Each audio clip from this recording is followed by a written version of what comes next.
I wanted to address the paparazzi leaks. What paparazzi leaks? So they've been going on for a while, and I know you have not addressed them at all, but I want to confront you on this. I mean, they're everywhere. Of me? Well, so it's speculated that it's you, and I'm a hardcore, I'm full on in it. Like, I'm in this conspiracy. It's just pictures of your dick. No pictures of you, but it's just your dick, and everyone thinks it's you. Solid. Is it just like it's because it's unbearably small, or like?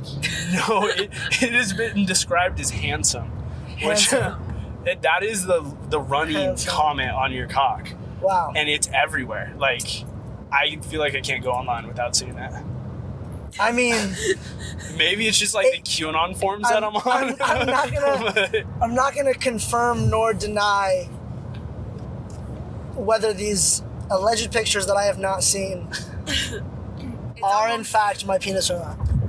That's my comment at this time. You heard it here first on 107 The Jort. Michael Shahiber from Sherbert Productions. It may or may not be his penis. Thank you, Michael, for coming on the show. You're welcome. Yeah. Just drop me off right here. Yeah, I got you. Next exit. Yeah. So first thing that we want to talk to you about, how the fuck have you been, man? Well, what have you been up to? Give us a little rundown. Kind of the same old, I would say. I just making a lot of movies, kind of learning my craft in the most meticulous way I can. Like, there's no role too big or too small that I haven't said yes to, and I think saying yes to everything just allows me to learn everything, and so that's kind of just where my head's been at for a while. Doing a lot of schoolwork too, and it's kind of it, you know? Absolutely.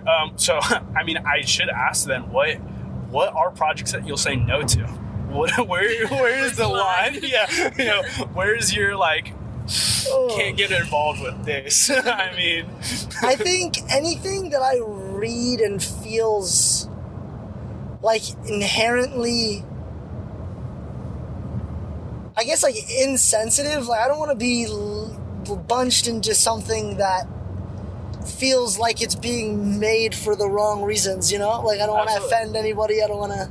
I think, in a simpler answer, I don't know. I mean, I'll say yes to anything. Yeah. I'll say yes to anything. I mean, so, except when it comes to your dick. Okay. I mean, that's where it's like... Except that, I guess that would be the line. Let's go there. That QAnon shit. Yeah.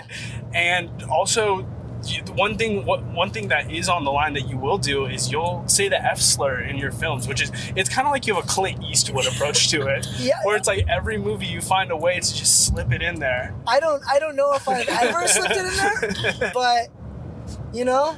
And I will say, is that because you're abiding to kind of like the Bureau of the Gays, their standards of, if you're bisexual, you get one F slur per fiscal quarter, but they don't roll over like minutes. So like each film, you get to slip one in. Is that a law? Yeah. And if you want to say more, you have to go in front of the board. And you have to be like, I'm just learning all of this, but I'll take notes. It's only for the bis. Okay, so does it even apply to me then? No, I don't think it applies to you, but I guess the question I'm getting at is, do you think it's appropriate that Clint Eastwood always says the N-word? Because that shocked me as I watched more and more of his films. Does Clint Eastwood say the N-word a lot? Does he? He does. It's actually crazy. Is it like a consistent... It's a pretty... Here's the thing. I think you should never... If you are not black, you do not have the right to say the N-word. In a script, your job as an actor is to portray a role. And so if Clint Eastwood is portraying maybe a racist asshole in a film, yeah. I would say, and again, maybe this is not my place to say, but I would say that it is okay for him to play that role to show the dastardliness of it. Whether or not Clint Eastwood is walking around on 7th Street dropping the N-word, that's neither here nor there, and I don't know if he does. If he does, then that is a problem that should probably get addressed. That would be insane. Yeah, that would definitely make headlines, I think. It's just more that I've always been into like cowboy films. And, like so Westerns, obviously, yeah. Clint Eastwood is a big part of that. Definitely one of the more prominent figures when it comes to Western films.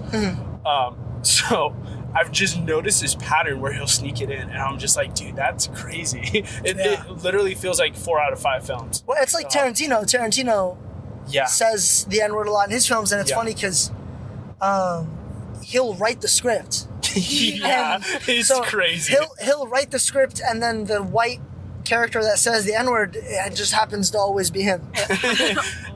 Maybe that's who I'm thinking of. Maybe not Clint Eastwood. Yeah, I don't. It might be Tarantino. I was a little shocked that it was Clint Eastwood is dropping these hard research. Yeah, I might have needed to research that question better. Okay, so Tarantino. Then same question. Now Tarantino. Yes, I guess it changes when it's Tarantino because he writes the scripts, doesn't he? Yeah. All I can say is that he makes some damn good movies. He does. And it's not my place to say whether he is in the wrong or not. That's fair. So, speaking of like actors and directors doing insane shit, Alec Baldwin. I really want to, I mean, obviously, this is old, dead news, but I thought it'd be super cool to talk to you about like what the fuck was going on there. What are your thoughts on that as someone that's been around like sets? Have you ever had crazy? So I guess just one question at a time. What was it like to hear that this happened? It was shocking because I was hanging out with my friend Dalton, and we were just chilling, and he just screams out like, "Oh my God, Alec Baldwin just killed someone." And I was like, I don't even know how to process that, but I looked at the news, and it's really sad, man, especially because, one person was injured, one person fatally wounded, unfortunately, and it just comes down to someone didn't do their job, and I didn't so it's not directly Alec's fault. No, I would even go as far as to say it's not Alex's fault at all. Granted, there are steps again an actor needs to take, so I guess he does share some blame, but I think a lot of the blame should be going to the prop master, because when you work with guns, there's specific protocols you have to use when you're on a set, and those protocols are the same whether the gun is fake or whether the gun is real. Yeah. And there is I cannot remember what the job title's name is specifically, but it's either like something like an armorist, or maybe the table is called the armory, but there is a table that is laid out flat with all the weapons on it. And when those weapons are placed down on the table, the person in charge of the armory checks every gun to make sure that they are unloaded, whether they're real or fake. Yeah. And then they put them on the table. And someone stands at that table the entire time. That table's never left unattended. Yeah. And then before they use the weapon, the prop master checks it again. The person who runs the armory checks it again. And it is the role of the actor as well to also make sure, to my knowledge, again, I am just a college student, I don't know how accurate this information is, but this is what I remember learning about in school, that the actor would also check it as well. And so there's so many places there where it could have been checked, and they could have saved a life, and that just didn't happen. Yeah. So even with like fake guns, like I said, like someone, if you leave the table unattended, the guns can be switched out for a real gun. And it's unfortunate, like this isn't the first time this has happened. Like Bruce Lee died the same way. Really? Wait, that's crazy. I didn't know that. Bruce Lee died the same way. I'm not positive, but I think maybe his son died the same way. What the fuck? So yeah, that's crazy. It's unfortunate, and at the end of the day, it just comes with a lack of planning. And I think when you're taking up a project that has weaponry like this and has any form of weaponry, like as I said, even fake weapons, there's a certain level of responsibility that you need to be willing to take up. Yeah, and for like precaution, like getting prepared. Yeah, absolutely. So whether or not that didn't happen that day, it's unfortunate all around. Yeah. What So is your sorry? go ahead. No, go for it. What is your opinion on using real things? Like, I mean, it depends on like real weapons. Yeah, real weapons. Because I mean, I guess it depends on your budget as well. And what's the point? So I think using real weapons has a place and a purpose. And I'll give you an example. Have you guys seen the new Robert Pattinson Batman movie? I have, yeah.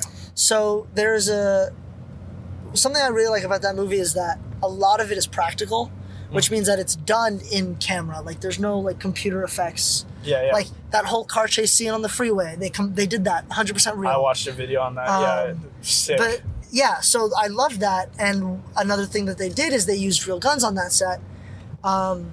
And there's a scene in the movie where Robert Pattinson in the Batman suit is walking down a dark hallway, and there's a bunch of goons, and they have guns in their hand, and they're shooting at him. That's actually Robert Pattinson in the Batman suit, and that's actually people with guns shooting at Robert Pattinson. The only difference is that they're blanks instead of bullets. So they just make the shot. Yeah. And so that way, number one, it looks more realistic. Yeah. And obviously there's time and place to use fake things, because if you want to have a more like hyper-realistic world, then you would maybe change the look of the way the gun looks, like Star Wars, for example. Yeah. But like in a grounded movie like that, you'd want to use something real. So they used stuff like that to just make it feel a little more immersive and to challenge the medium, I think. Because a lot of people do a lot of things in CGI now. So there is a place, I think, for practicality and having real weapons. Again, it's just there's a place for that, and there's also a responsibility with that. And so that's just the way that it rolls, unfortunately. For sure. Do you think that they also use real weapons for like kind of to put yourself in the situation? Is that part of it or not really?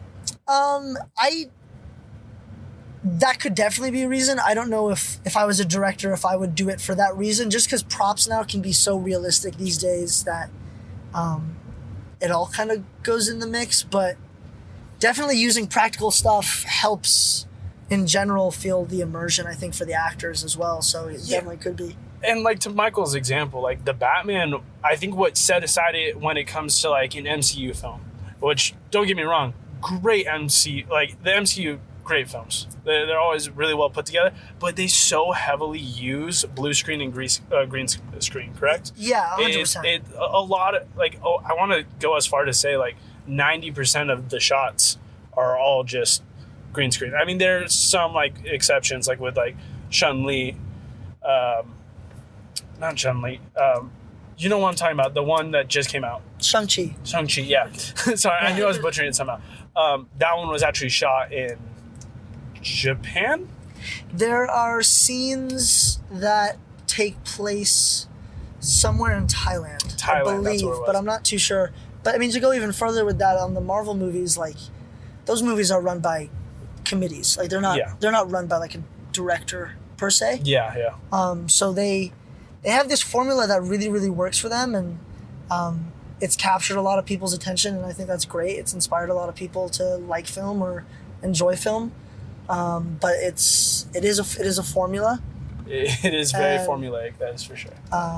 I've grown to appreciate it maybe a little less and less over the years, but I still am able to look at it, I think, with a sense of like, that's cool that they were able to create something like this. It's just not, I do appreciate the effort it takes to make a more director-driven film, I think. Yeah, I think that's really what set apart the Batman for me, because it really was shot much like it heavily reminded me of the Christopher Nolan Batman series, which I am in love with. I still think that is the best Batman to this day, but it captured that same sort of like real that MCU doesn't have. And I think that's what set it apart. Like the Batman movie was amazing. Oh yeah, 100%. I mean, 2 hours and 45 minutes, and I held my piss the entire time. It's crazy, dude. Like 3 UTIs. It was insane, but like absolutely worth it. So I guess all of this to say, have you killed someone on set? Like, what is your body count? Have I killed someone on set? No. Yeah. Have I wanted to kill someone on set? Yes. Fair. Oh, do tell. Yeah, hold on, wait, a little bit of tea. Can you, with an omission of names and keeping it vague? Because I know that there may be people listening to this that might understand it. I think that... Can you reveal anything? All I will say is that the filmmaking process is a very collaborative process. You cannot make a film on your own. And with that, I think filmmaking is kind of like driving a car. You can't really drive a car with 3 tires, so if you have one tire that maybe doesn't want to go in the same direction, or maybe is trying to do their own thing, then It's tricky. it gets a little tricky to drive. Yeah. So that is what I would say. I like that answer. Do you have a lot of like difficulties with people that have a different direction that they want to go in? Is that like common? Yes and no, because every time I work on a film, okay, I take that back. Majority of time that I work on a film with people, we are all people who have the same sort of creative vision for that project. We might have different styles, because I have a style, and my other friend who directs his own short films has his own style, and that's what sets us apart. But we're able to see certain projects in the same light, and those are the projects that we work on together. And I've met so many dope and amazing people over the past 6 months that are so insightful and so creative and amazing that it's so fun to be able to work with them, because not only am I being able to flex my creative muscles and try new things for myself and grow better myself, but I'm also doing it with other people that I'm learning from, Yeah. I don't think there's ever an opportunity where I'm not learning when I'm with these people creating, because it's kind of just like we're doing our thing and we're doing it well, I think. What are the most common issues that you have when trying to film or creating? I think the most common issues is probably just technical difficulties. Examples. There are some times where I will be writing a script and I'll think of a really cool shot in my head, and I'm like, this shot is so important and it symbolizes so much for this character, and I'll get super into it. And the day of shooting comes, and I'm working with the director of photography, and we're trying to get this shot, and it's not translating well from my brain to reality, and that's frustrating, because when you spend so much time thinking of an idea and imagining how others will react to this idea, or imagining how it'll look and turn out, when it just doesn't even come to fruition, that's the hardest part, I would say. Yeah. No, I'm with you, dude. I know exactly what it's like to have this idea in your head and not being able to get it out. I mean, I've done music before. Yeah.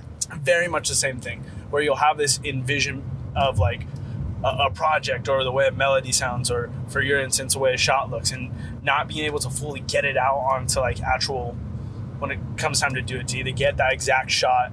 Dude, that's one of the most frustrating parts, I think, of being a creative in general. Yeah, it is tough, and I think the first hurdle you have to get over when you want to do creativity as a living, I think, is just understanding that your work your work has never been, and it never will be perfect. But every time you will get better. Yeah. And I think, I've made 3 films in 2021, and it's not ill. You said planning on 6 this year, right? Yeah, I have. That's what I was gonna say. Is the year's not even halfway over, and I'm almost done with 6 of them. So I've basically doubled in the past year, but it's only because I've put out things that maybe I'm not 100% confident in, but I'm learning from. And I think I didn't release any in high school because I was making things, but every time I looked at it, I saw one imperfect thing, and I was like, I don't want to put this out. I don't want this to represent me.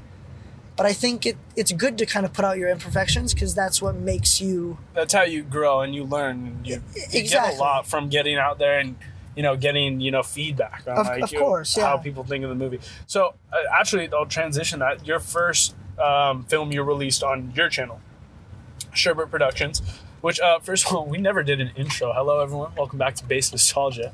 I think we did. We did a dry open. We're here with Michael Schreiber. How's it going? He's been talking for the past 20 minutes. This is our guest today, a long-time friend of mine, friend of Jasmine's. We all went to high school together.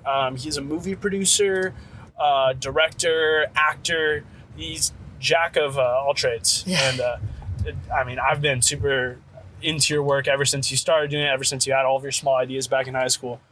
Those were always something I was like, damn, this kid, he actually, is moving forward with his creative thoughts.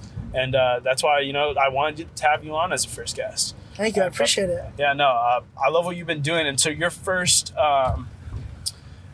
film you put out, I believe it was late last year that I saw on Sherbert Production. Mm-hmm. Was it like November, December, Race Car? It was May 8th. Oh, wow. So we are approaching, I guess, the 1 year. Yeah. Holy shit. Yeah, 1 year. Damn, May so 8th, 2021. this will probably go out on near May 8th. So yeah, this will be out on the 1 year anniversary of Race Car. Yeah, that's dope. So I had a few things. What was that like coming up with the script for that? Because it was very mind fucky when it came to it, and I really liked it because I know you draw inspiration from those sort of films where it's always like fucking with your mind. You have no idea what's going on until the end. It kind of wraps it all together. Yeah. So I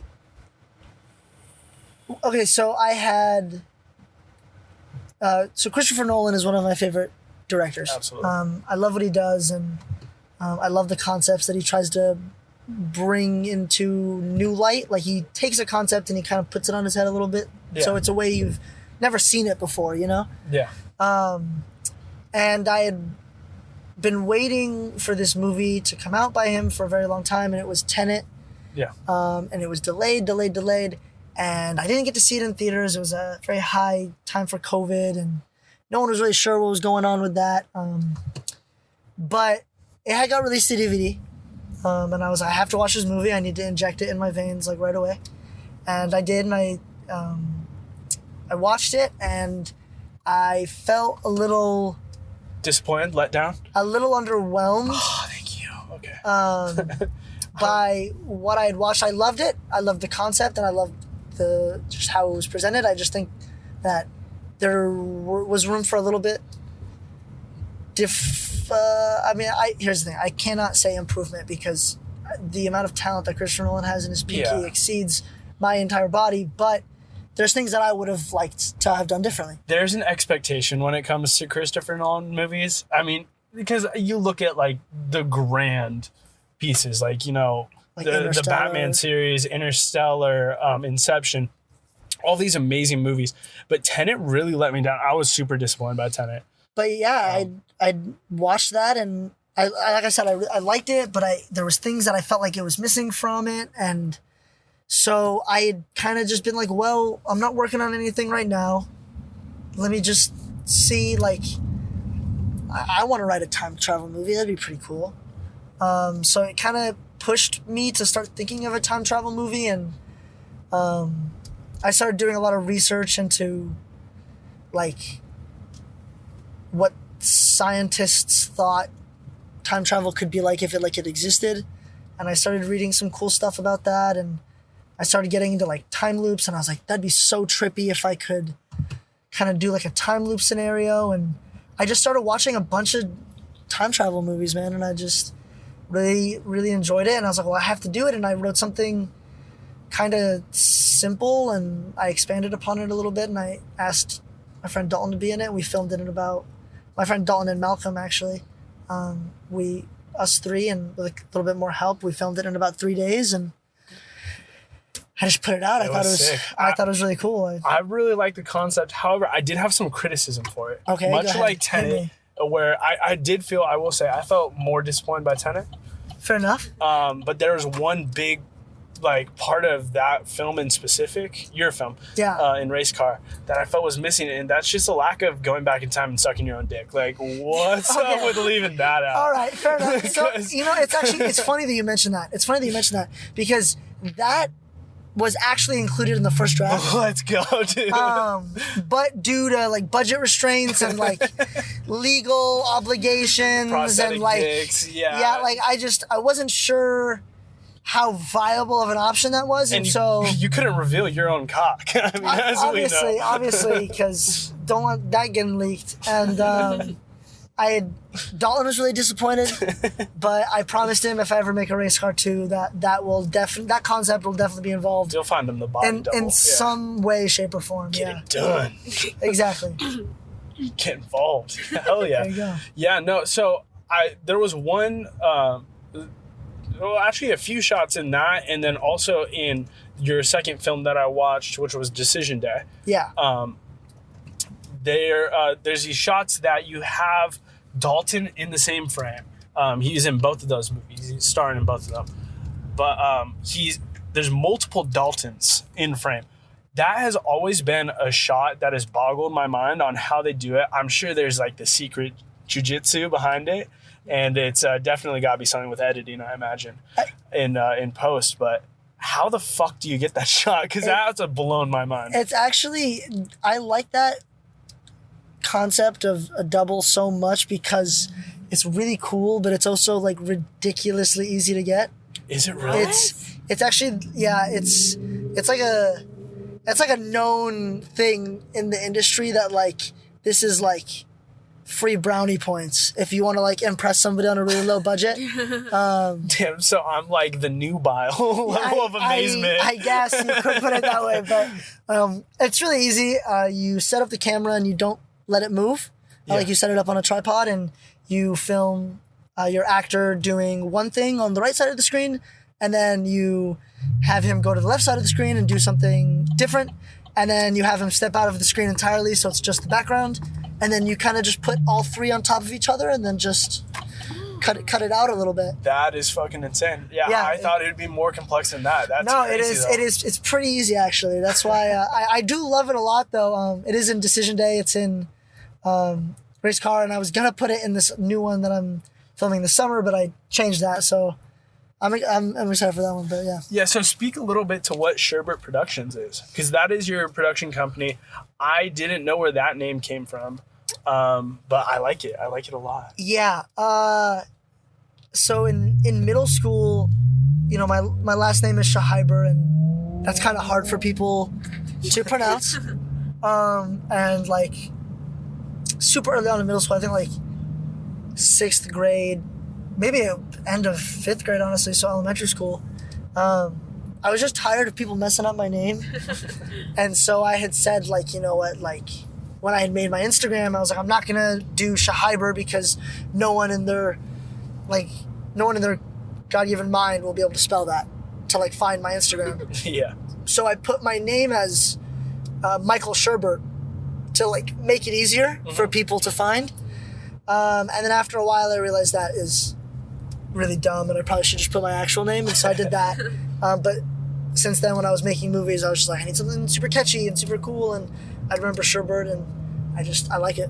I like it a lot. So yeah, no, it's a cool production company. So I imagine that's just like the company that you use to put out films that are fully yours, not other projects. Yeah. Or... So if it is something that I have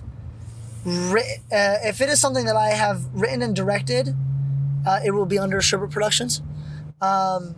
I've made a couple other short films that I've directed and that I've acted in, that I've made with other people that is not under Sherbert Productions, just because, like I said, it's involving multiple other people that have their own little brands, and so gotcha. We kind of just merge on those projects. Yeah, no, I like it. It's super sick. I did, however, have a few ideas to pitch to you, and so does Jasmine. Our editor even sent in one that I'll have Jasmine read out. Fair enough. Yeah, so just like, you know, rough concepts, you know, just ideas. I've actually pitched this one to you before, but I have some more ideas I want to expand on, really. Okay, is it the dolphin? It's the dolphin. Okay, I heard about the dolphin. Yeah, so Peter the Dolphin, you know, I think that would make a great movie. So here's the poster for it, right? It's like the Free Willy poster, except it's Peter and his penis is out and she's holding on to his red lipstick. And she's just going along for the ride. And it says, "Free Peter." Can I be honest with you? Yeah. Here's the thing. With the state of where we're at, I feel like that is a movie that could definitely be made, and it's a movie that could definitely make money. No, it won't. And I don't know if that says something good about the idea or if it says something bad about society. That's up for you to decide, but... No, so we were brainstorming this idea. I mean, our first episode was actually just a story of Peter the Dolphin to intro it, like dry open. Okay. And I was like, I've fallen in love with that story. I'm like, dude, actually, because when I first told you the story, I told you before the podcast was even a thing. Yeah, you told me on the phone. And I like jokingly said, I was like, let's make a movie out of this. Called me up at like 10:30 at night. And I'm like, why is Ian calling me right now? And I pick up and he just pitches me this movie about a dolphin and some doctor lady that... Yeah. I'm surprised they haven't made a documentary about that. No documentaries, just a few newspaper articles and an official statement by NASA. So Wow. It's legit. It's just not... The liberal media is shutting down all avenues of free speech, all right? Seriously. We can't get a goddamn film about Peter. So that was my idea. Jasmine has sort of a crossover. Jasmine, just go ahead. Same universe type thing? Or? That's a way to put it. Go ahead, Jasmine. Take it away. So, have you ever like tried to do any cartoon stuff? Dude, I've actually thought a lot about wanting to do maybe like an animated short sometime. I think it'd be really cool. That would be so dope. I feel like that it's definitely something different. Well, no, don't skirt around your pitch. Yeah, what's your pitch, Jasmine? Let's hear it. So, okay, Madagascar meets Shrek meets what was the movie called? Like a Fairly Odd Parents. Hold up. With the crossover that they did with Jimmy Neutron. Uh-huh. Remember that Nickelodeon special? Yeah, of course. Yeah, I like that. Was like the OG Avengers Endgame. Yeah, exactly. So like a Shrek crossover with Madagascar, but the idea of This Is the End. You know that movie with all the comedians? Yeah. And like Seth Rogen and James Franco and all that. Yeah, and they're all on the island, and then all of a sudden Ice Cube is in there. Okay. Like Ice Cube, the one that did the show about blackface back in the early 2000s. That Ice Cube. Yeah. I was going to say the Ice Cube from like Are We There Yet? Or like Are We Done Yet? But, yeah, which generation of Ice Cube are we looking at here? We can have like a whole... we can do all of them. Just like a multiverse movie, but with just Ice Cube? And, like different versions of Ice Cube across the multiverse? Yes. So I didn't really get to think about it all that much, but I feel like... Elevator pitch, yeah. Yeah, and then maybe a little bit of Over the Hedge. Okay. All right. All the classics. I think the rights would be kind of hard to obtain. Over the Hedge did kind of flop at box office, so, there's a good chance. Yeah. I mean, we, on the last episode, we were talking about how Shrek is just a crazy concept. What is your opinion on Shrek? I really like the Shrek movies, actually. Okay. I think the second one is the best one. Oh, no, they're great. Don't get me wrong. I love them. I watch them all the time. But have you ever thought about the concept of what it took in the writer's room to get Shrek made? They're like, I mean... yo, so remember all these weird fucking nursery rhymes? And also like some short stories that we all know as a kid? Let's animate them. Have all of these famous actors play them and create an insane storyline that doesn't track at all. But it's goated. Works. It's goated. It's like an acid trip. If you ever watch Shrek, it really does feel like an acid trip. Like if you mixed all the best foods in the world together, like it shouldn't work, but it does. Yeah, exactly. It's like Doritos and ice cream. It's like you don't want it to be good. I don't know if it's like Doritos and ice cream. But... that shit hits, let me tell you. Okay, so I got another idea. So it's like dystopian Earth, right? Nice. But now like humans are like obese, right? And they're all died, and we just left Earth behind, right? So WALL-E? Fuck you. No, okay. Let me do a different one. So it's like Ocean's 11, right? Nice. So funny. Like a bank heist, Okay. right? Except it's more psychological. Like it involves like a few like doctors, but they're also badass. And like maybe we get what's his name? He played in La La Land. Ryan Gosling? Yeah, Ryan Gosling, right? He's like the lead actor, and he's leading this team of elite people. But instead of robbing a bank, they're planting ideas in people's minds. Oh, okay. And they like go deeper and deeper to the point where it's just like so like fucked up. And then once then, it gets really crazy, you could call it like an Inception or something. yeah, exactly. Uh-huh. You know, just a rough idea. Yeah, that sounds pretty cool. I think we put Gosling in there, and we make millions, man. Sure. Yeah, we just pump it right into the factory, MCU style. Okay, what's editor Gabe? Because I know he sent a pitch in. Sure did. Okay, a French man named Eagle who had a dream to fly after he's seen the ghost of Kiev save the world from World War III. Plot twist, he's paralyzed, so Make-A-Wish teamed up with Elon Musk to build a VR headset to experience the flight. That sounds like, when you feed the robots and it's like, create an original sentence. It's like an AI-generated sentence. Holy fuck. It's like when you spam the middle button on your keyboard multiple times. Yeah, it's like when you hit it over and over again. Yeah. And then, there's more. Wow, there's more. So, I didn't even finish that sentence. Damn. So, Elon Musk to build a VR headset to experience flight simulation with an IV bag full of LSD attached on the side. Eagle spent his last day flying like he always dreamed of. Wow. It's pretty Yeah, complex. I think we didn't proofread that one. That one. I think that concept is too ahead for our time. I think maybe we're not ready for something that I don't spectacular. know what he's smoking, but I want some of it. That was definitely not a sober thought. That's insane. Okay, yeah, so those are our bad ideas. What are yours? What is the worst idea that you've had for a movie? That's a good question. Okay. What is the worst idea? Doesn't even have to be goofy. Just one that is just like realistically like just bad. Like you thought of it and then you're like, ooh, I want to punish myself for how bad this one was. Jesus Christ. I don't know if I've ever written anything that bad, but I would say that.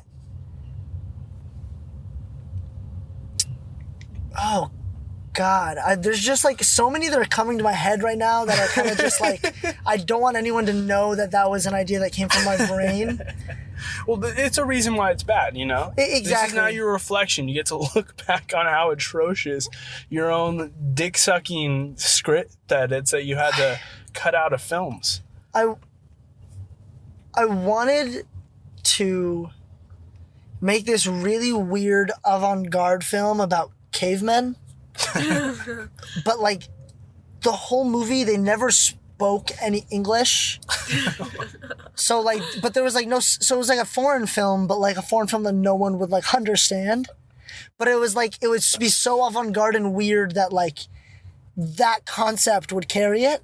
But I wrote like half a page and I was like, what do you write about this, What's that one film company that's like French based and they make the really weird, disturbing films? It's a production company. I can't remember what it's called. I don't know. But they're like really disturbing. They're always in like black and white. And they're just like weird, like they'll like take mushrooms and then they'll just like sit down and write these movies. And they're weird as fuck. Are you thinking of like The Lighthouse? Yeah. Oh, that's the director Robert Eggers. He makes some weird stuff. Some weird fucked up shit. He made The Witch. I don't know if you've seen The Witch. Yeah, I've seen The Witch, yeah. He made Lighthouse, and he just put out a new movie called The Northman, which is in theaters now. I just saw it. The Northman is a really good Fantastic movie. I was kind of turned off to how much promotion they were doing for it, but there's a fucking reason for it. Dude, Like, it's a great I film. would even go as far as saying so far it's the movie of the year. Really? Yeah. I haven't seen it yet. I've just seen a lot of like supercuts of it, and I like started illegally downloading it, got like 30 minutes in, and then it like cut out. I was like, Yeah. fuck. It's good. It's good. It's a really good movie. Yeah, no, that one looked insane. So your craziest idea is cavemen, but That's they not my don't speak. craziest idea. That's my worst idea. That's your My worst? craziest idea I'm going to keep to my chest. Okay. Oh. All right. Fair Yeah. enough. So your second film was Decision Day. Yes. A little bit of a shorter film compared to Race Car. Yeah, 5 minutes. Yeah, 5 minutes. What was the idea of that one? I know it's a relatively simple concept of Yeah. just, you have this big moment in your life that you need to make a decision for, and then eventually you just put it off. Yeah, and that's honestly the perfect way to describe it. At the time, there was a bunch of decisions that I had been faced with, and I found myself sort of putting them off. Yeah. And I thought that I wanted to make a film about a kid who it's his final day to decide something. I mean, something important, something that's going to affect the rest of his life. And it's more of a heightened reality where every time he comes close to making a decision, or every time he wants to make a decision or thinks about making a decision, he distracts himself with going kind of into this other world. Because, like, there are things that happen in Decision Day that would never happen in real life. Like, Yeah. his mail moves on its own by the wave of his hand. Yeah. He puts toothpaste, and the toothpaste is somehow a note that says, Yeah. decide. He sees multiple versions of himself in his living room. And so the way that I interpreted that was, when we are faced with difficult decisions, we also put ourselves into our own world to kind of distract us and to make us feel more comfortable, or to make us not think about things. So Yeah. the character in the film kind of does the same. He kind of just pushes it off and doesn't want to think about it, but at the end of the day he does. And sometimes we're not strong enough to make the decision in the moment, Yeah, it did feel like a very self-manifested film, and that's why I liked it a lot, because it was very like almost like raw in a sense, where there wasn't too much where, like, with Race Car, you had those crazier shots, but you also had a super extrapolated on concept where you kind of like got freaky with it. But this one was just very much simple, and it hit. It hit really well. I really enjoyed that one just as much as I enjoyed Race Car. I think you could probably agree to this because you make music, and I think it takes like a hot minute for you to find your style, I think. And I made Race Car and I really liked it, and I made Decision Day and I really liked it, and I started writing this other one, and it kind of was vastly different from Decision Day and Race Car. And I realized that I think what I like better and what I feel most comfortable with and what I enjoy putting out the most is kind of my style. And I think my style is taking a very basic human emotion and adding a cool concept to it, and seeing how well they mix together, I think, is really cool and really interesting. Like with Decision Day, we just talked about that, but Race Car, for example, when I wrote that film, I was kind of in a headspace where I felt like everything just kept going wrong. Yeah. And so I just kept hearing this advice of like, everything happens for a reason, everything happens for a reason. And so I wanted to write something about how even the things that we feel that are mistakes, or things that we feel are going wrong, in the end, they're meant to happen for a reason. And so that kind of was a metaphor in the time loop of that. Everything will work itself out, whether it's good or bad. We have no control over that. Yeah. So. Yeah, no, first of all, just great films in general. But I was always curious. I know your casting has been kind of limited, in at least those two films, to, your friends. But I wanted to hear from the horse's mouth itself. Yes. What is your casting process like? Do you try to, or at least with your other films that you've done, do you look to find people to play the roles that you feel will encapsulate them best, or do you just kind of throw your best actor at it? So if you had asked me this question about a year ago, I would have answered this very differently. Mm-hmm. But I think I've grown and learned and gained new experiences, and I think it kind of depends on the script. Mm-hmm. If I'm writing a script and I want to write it for a specific person, I will write it for a specific person. You know, I'll write the character in a way that I feel like they could play, or they could play that character. I wrote a film coming out soon, hopefully. There's no set release date, but hopefully this summer. It's in post-production right now, but I had written that film for two good friends of mine, and they were able to hop in and help me out with that. So that should be out soon, and I'm excited for that. But yeah, so I guess it kind of just depends on the process. So most of the time, though, and I think more recently, I've been kind of just writing what I feels personal, and then I will find the actor eventually. Yeah. And I'm doing a lot more casting calls and more auditions and sitting through those and kind of just finding the perfect person it's a process, but you don't really know who the perfect person is until you see them, you know? Yeah. And as of right now, at least for those two Sherbert production films, that main person has been Dalton Mofrad. Yeah, of course. Mofrad. Which, Jasmine, you know, we both know from high school. Mm-hmm. I wrote this really dumb comparison that I had a dream about you and Dalton. Okay, all right. And I was kind of telling Jasmine about it, and she's like, you gotta save this for the pod. But it was you and Dalton both took over the personality of Borat, and you guys were walking around school kind of like Tweedledum, Tweedledee, except both just speaking like Borat. And you guys, there was this section of the dream where you guys were sitting on a table looking at each other, just saying, my wife, my wife, Okay. like back and forth. Nice. And it was really fucking weird, but in a way I feel like it's almost a perfect encapsulation of your guys' friendship. Yeah. You guys are just Borat. Yeah, together, we are Borat. Yeah. That's a good what is it called? Saying? Good what's the word? Analogy? No, like you should make that. Like a good pitch. Another That is a good movie pitch. pitch, actually. Now that I think about it. You guys should do something like that. You Every get Dalton movie. and Michael both possessed by the spirit of Borat. And make a movie about it. Do you do any like comedy, or have you thought about doing comedy, or do you just like to stick to your more personal and more deep I thoughts? think I've certainly written comedies. I just think that I've never felt confident enough in one of my comedies to produce one, and I don't know if... And that's just a combination of, like, sometimes I feel like it's not very funny, or sometimes I feel like it's not giving off a certain message that I want to give, and I think... Are comedies harder to film? 100%. I was going to say... 100%. Because it's like, with at least like stand-up routines, you know, you got to know your routine by heart. You got to make sure you have the right inflections with it. So... capturing a funny moment, I feel like, is so much harder than doing... It's very hard to plan a funny moment, because a lot of times laughs come from the unexpectedness of things. Yeah. So if it feels like you're leading into a joke, it's very bland and it's very stale.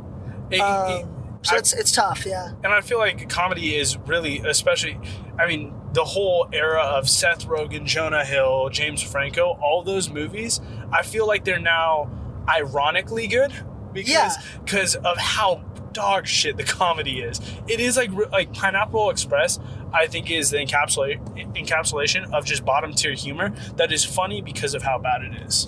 Yeah, there's definitely certain comedies for certain times. I think like there's some that are just hilarious.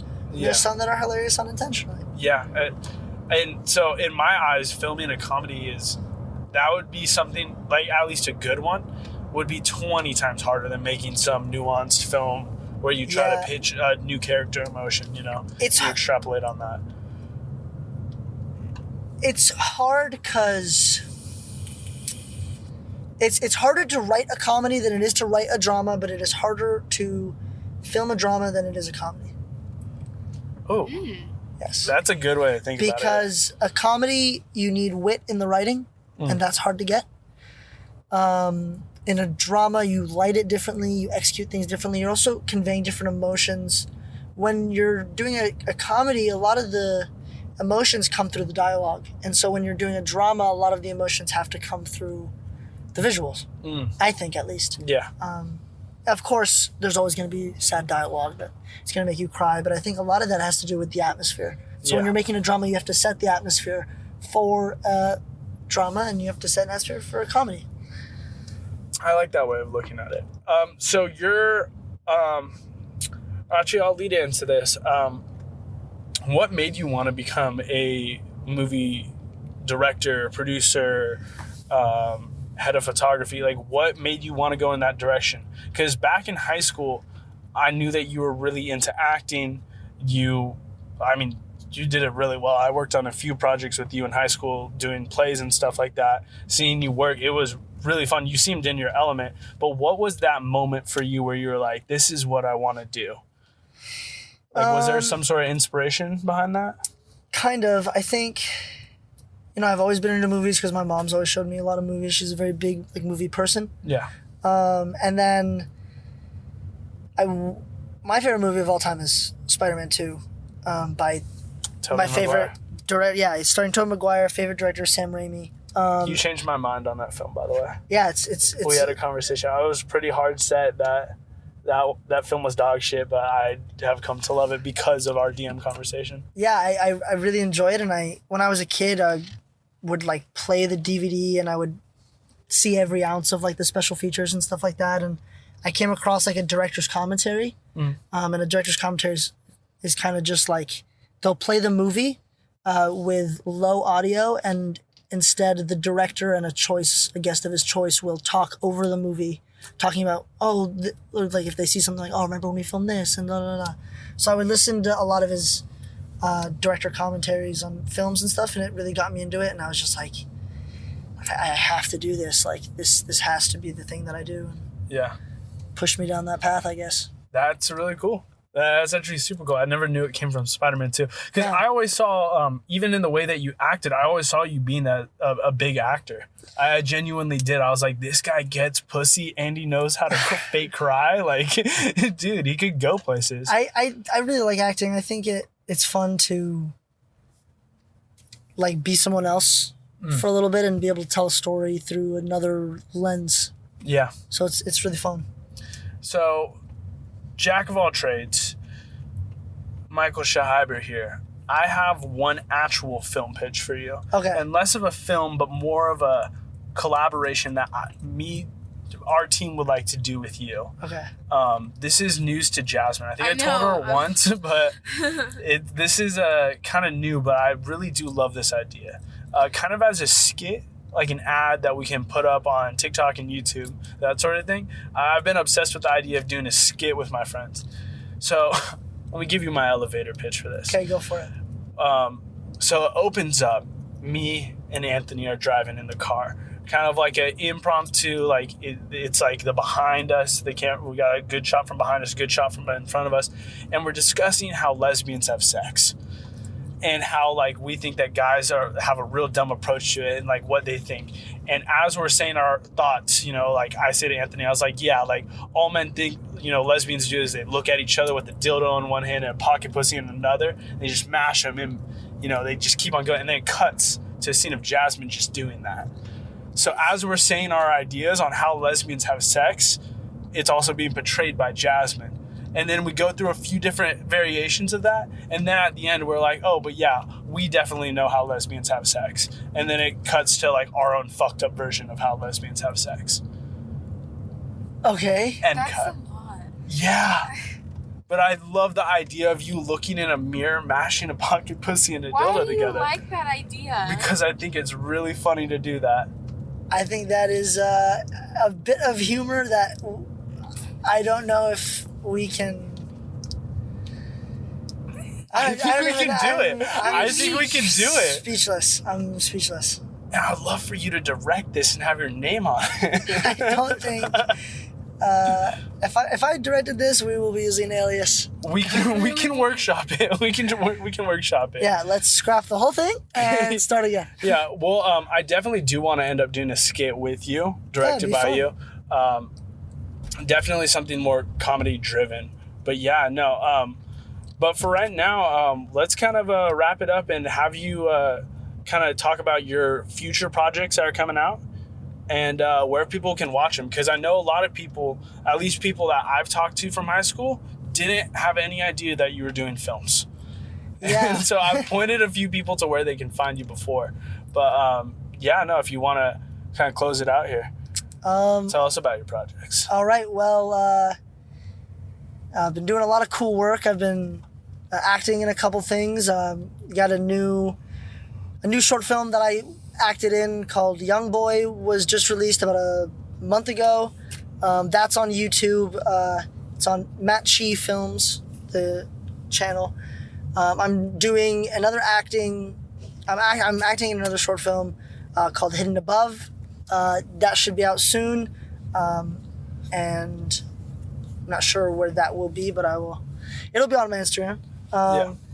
And I'm filming this one over the summer that I've written this script that I think, to me personally, might be the best thing I've written. Can you kind of give us a little teaser of what that storyline's going to be? Some sweet, juicy meat. What I can tell you is that it will be a roller coaster of emotions. Okay. So a little bit more on the drama side? It is. I'll tell you this. This is what I'll say. My favorite types of movies that I like to make, and I feel like, as I said it before, it's becoming my style, is I will take a basic human emotion and add a little twist to the concept to it. Yeah. And that is what I'm doing with this upcoming one that I'm filming this summer. I'll be casting auditions. I'll be doing a bunch of things. We're going to have a bunch of different locations. Super excited. I think it's not only going to be the best written one I've done so far, but I think it's going to be the best shot, hopefully.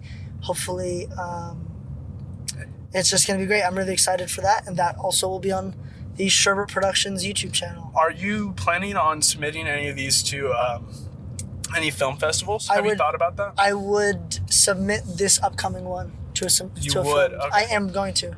That's awesome. Yeah, I'm really excited. I think it's going to be it's very emotional, and I think it's about brotherhood and kind of what that means, and how brothers can support each other in times of need. I like that. Well, I mean, man, it's been awesome talking to you. I think we filled the full hour here. Yeah. So you guys can find him at Sherbert Productions on Instagram. I'll tag him in my story in the upcoming days and when this comes out. Just kind of wrapping this up, we're going to say fuck the guest real quick for a second. A little update on the pod and what's going on. So me and Jasmine have been big sicky bears recently. We got the COVID. Anthony's been excommunicado for a little bit. I'm not sure when we'll get him back on here, but he will be coming back soon. Jasmine just recently tried to play fucking Asphalt 8 with her car. Did a barrel roll. So, she's also going through it. But we'll try to have another episode up by next week. Thank you for being here, Michael. It's been awesome. Thank you for having me. I loved talking to you guys, and I loved catching up. It was pretty fun. But at Sherbert Productions on YouTube, Instagram, and I'll link all of his shit. Thank you.